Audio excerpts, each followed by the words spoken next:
মানুষের এই পাঁঠার মাংস সমান ব্রেন জ্ঞান আহরণের জন্য তৈরি, কিন্তু কিছু লোক এই ব্রেনকে ইউটিউব ইনস্টাগ্রামের রিল দেখার জন্য ব্যবহার করে।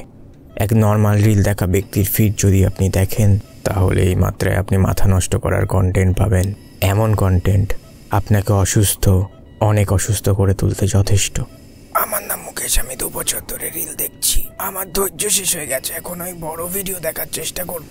আফসোস, মুকেশ ভিডিওটা স্কিপ করে দিয়েছিল, আর ও শুধু ইন্ট্রোতেই ছিল।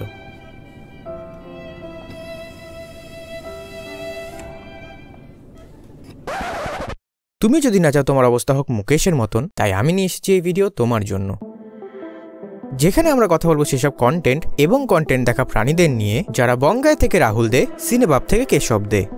না, ক্রিঞ্জ কন্টেন্টের এখনো অডিয়েন্স আছে যদিও, সবার কন্টেন্টের জম, যাদের 5 মিনিট বড় ভিডিও দেখতে গেলে 2 মিনিটের স্ট্যামিনা শেষ হয়ে যায়, যারা ব্রেথলেস গানের ভিডিও 2x এ দেখে, যাদের শঙ্কর মহাদেবানো দম আটকে বলে।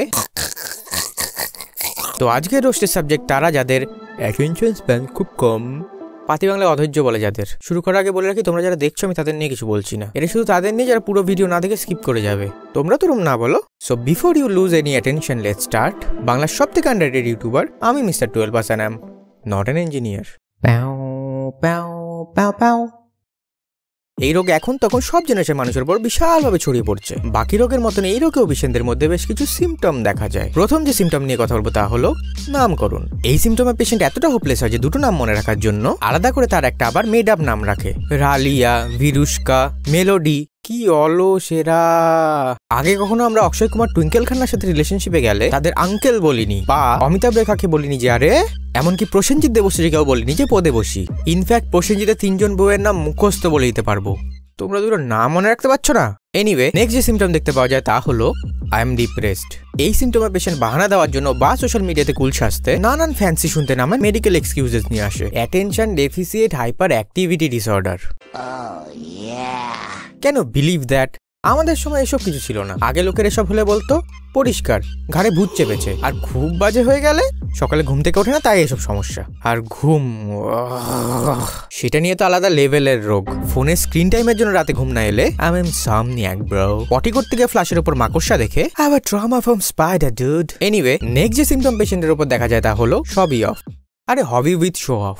অদ্ভুত কিছু আলসেমি ভরা হবির জন্ম দেয় এরা। রেডিমেড মাটি, সার, টব, অলরেডি বড় হওয়া গাছ কিনে আনে, জাস্ট সেগুলো ছাদে অ্যাসেম্বল করে লাগিয়ে আমি গার্ডেনিং করি। ওটা গার্ডেনিং বলে না, ওটা যদি গার্ডেনিং হয় তাহলে সিনেমাও বড় ফিল্ম মেকার। আর তার থেকেও বড় সারাদিন বাড়িতে স্পটিফাই চালিয়ে রেখে বছরে শেষে তার র্যাপ ইনস্টা স্টোরি দেওয়াতে মিউজিকের হবি বলে না। গিটারটা নিয়ে শুধু ছবি না তুলে একটু প্র্যাকটিস করো। এনিওয়ে, এরপর যে সিমটম দেখা যায় তা হলো ইন্সপিরেশন, যেখানে পেশেন্ট নিজের লেজিনেস আর সেলফ ডিসঅ্যাপয়েন্টমেন্টকে জাস্টিফাই করার জন্য ইনস্টা ফেসবুকে দেখা নানান কোট বা ফিল্মের ক্যারেক্টারের সাথে নিজেকে রিলেট করে সুখ পায়। তারা বিল গেটসকে বলতে শোনে I choose a lazy person to do a hard job because a lazy person will find an easy way to do it। তারপর সেটা ফেসবুকে শেয়ার করে নিজের লেজি হওয়াকে সেলিব্রেট করে। তারা 3 ইডিয়টস দেখে শুনবে সার্টিফিকেট ম্যাটার করে না, ব্যাস পরীক্ষার জন্য পড়াই বন্ধ করে দেবে।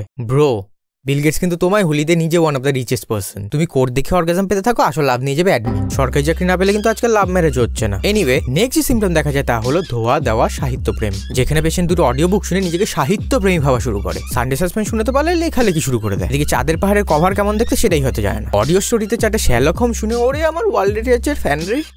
এরপরে সিমটমের নাম হলো কাজ আছে। এই সিমটমে পেশেন্ট তার মা বাড়িতে কোনো দায়িত্ব দিলে, আর সেটা ব্যাংকের কাজ বা বিল দিতে যাওয়ার মতন বোরিং হলে, তাদের মধ্যে এক ডিফেন্স মেকানিজম কাজ করা শুরু করে, হুইচ ইজ কল্ড কাজ আছে। সব কাকিমাদের আজ আমি এটা বলে দিতে চাই, বিশ্বাস করো পৃথিবীতে এত রকমের কাজই নেই যা তোমার ছেলেমেয়েরা তোমাদের গ্যাজা দেয়। আর ওই কাজের 1% যদি ওরা করতো তাহলে 12 ফেলের জায়গা ওকে নিয়ে আজ একটা বায়োপিক হতো। এনিওয়ে, এরপর আছে সেকেন্ড হ্যান্ড ক্রিটিক। এতে পেশেন্ট গোটা ফিল্ম দেখার ধৈর্য হারিয়ে ইউটিউব ক্রিটিকের ভিডিও দেখে সেটা মুখস্থ করে ফেলে, দেন এমন ভাবে অন্যদের ফিল্মটা সাজেস্ট করে যেন সেই ফিল্মের মুহূর্তের দিন সে নিজে দাঁড়িয়ে থেকে সবাইকে লাড্ডু বিলি করিয়েছিল। এটা নেটফ্লিক্স আর প্রাইমের সাবস্ক্রিপশন কোথা থেকে একটা জোগাড় করবে, দেন ফোনের হোম স্ক্রিনে একটা অ্যাপ ট্রে তৈরি করে নাম দেবে অক্সিজেন। হ্যাঁ, এরপর ফাইনালি সময় বাঁচানো সিমটম। এতে পেশেন্ট নিজের ইম্পর্টেন্ট কাজ ছেড়ে সময় নষ্ট করার জন্য ফোন খোলে, কিন্তু তাতেও আবার সময় বাঁচাতে রিলস বা শর্টস খুলে বসে। এর থেকে বড় নিজেকে বোকা বানানো আমি জন্মে কিছু দেখিনি। সিরিয়াসলি, সময় নষ্ট করতে সেটা অন্তত একটু এফোর্ট দিয়ে করো। আর এদেরকে খুশি করতে লোক এখন শর্ট ফিল্মকেও ছোট করে ভিডিও তৈরি করছে, করে তার নাম দিচ্ছে আবার পকেট ফিল্ম। কি এটা ল্যান্ডস্কেপে বানানো রিলই তো। 5 মিনিটের video without any proper structure যদি ফিল্ম হয়, তাহলে আমার সব বন্ধু যাদের বাবা ডিএসএলআর কিনে দিয়েছে তারা photographer. Anyway look, I don't have any problem with short form content. অনেক ক্রিয়েটার আছে শর্ট ফর্ম কন্টেন্টেও এত ক্রিয়েটিভিটি দেখায়, আমি দেখে অবাক হয়ে যাই। কিন্তু সমস্যাটা শুধুই সেই ধরনের ভিডিওর পেছনে ছোটা। ক্রিয়েটিভ ভাবে না ভেবে যদি যা কিছু একটা হোক বানাতেই হয় তাহলে ওই চলবে। আজকে আমি আমার বউকে তেলে জল মেশানো চ্যালেঞ্জ দিলাম। আজকে আমি আমার বয়ফ্রেন্ডের সাথে করলাম পালিয়ে যাওয়ার প্র্যাঙ্ক। Why people why? আর এই টেন্ডেন্সি শুধু যে তোমার সময় নষ্ট করছে সেরকম না, তোমার নিজের কাজ যেটা বেশি ইম্পর্টেন্ট সেখানে তোমার ফোকাস নষ্ট করছে। যেখানে তুমি বড় কন্টেন্ট জাস্ট দুটো একটা দেখে ফোন রেখে দিতে, সেখানেই তুমি একটা শট দেখার জন্য ফোন খুলছো ঠিকই, কিন্তু কখন 50টা দেখে নিলে খেয়ালই থাকছে না। এবার 50টা 1 মিনিটের ভিডিও কতক্ষণ হয় কমেন্টে জানো। কি অ্যাচিভ করলে এইটুকু টাইমে? আর মোস্ট অফ দ্য ভিডিও যা দেখলে সেটাও ছিল জাস্ট লাইভ অ্যাকশন মিম। এর চেয়ে মিম বানালে তো সেটা বেশি ক্রিয়েটিভ কাজ হতো। এনিওয়ে, তবে এটা যে শুধু ভিউয়ার্সদের দোষ সেটা একদমই ভুল। ভিউয়ার্সরা যার ভিডিওগুলো দেখে তৈরি কিন্তু করছি ক্রিয়েটাররাই, আর সেটা প্রমোট করছে বড় বড় শার্ক যারা মাথায় বসে। ওয়েল, সেই বিজনেস স্ট্র্যাটেজি নিয়ে বলতে গেলে অ্যাটেনশন হারিয়ে যাবে আবার। বাট দ্য পয়েন্ট ইজ, এটা একটা অন্যতম বড় টপিক যেটা নিয়ে অন্তত কথা বলাটা উচিত। বড় ক্রিয়েটাররা আশা করি আজ না হোক কাল নিশ্চয়ই এটা নিয়ে কথা বলবে, কারণ সবার ইনস্টাগ্রামে তো আর 1 মিলিয়ন ফলোয়ার নেই যে পুরোনো ভিডিও না চলে থাম্বনেল চেঞ্জ করে আবার সেগুলোকে প্রমোট করবে। তবে একটা ভিডিও স্ক্রিপ্ট লেভেল থেকে পাবলিশ অব্দির খাটনি সবার ক্ষেত্রেই সমান, সে তোমার সাবস্ক্রাইবার 10 জন হোক বা 10 মিলিয়ন। কিন্তু সমস্যাটা হলো সবাইকেই কিন্তু সাফার করতে হচ্ছে। এই ভিডিওতে আমার একজন ফার্স্ট্রেটেড ওয়াইনিং ভিডিও না চলা ক্রিয়েটার মনে হতেই পারে, বাট নিজেকে একটা প্রশ্ন করো, আমাদের যদি এন্টারটেনমেন্টের ক্ষেত্রে অ্যাটেনশন দেওয়াটা কঠিন হতে থাকে, এমন সব কাজে কিভাবে অ্যাটেনশন দেবো যেগুলো তুলনামূলক একঘেয়ে বোরিং অথচ আমাদের দায়িত্বের মধ্যে পড়ে? ভাবার প্র্যাকটিস করো। উত্তর পেলে কমেন্টে জানিও। ভালো লাগলে লাইক করো, খারাপ লাগলে ডিসলাইক। গাল দিতে চাইলে আমায় অথবা অন্য কাউকে কমেন্ট করো, বাট কিছু একটা করো প্লিজ। পাথরে বসে থেকো না।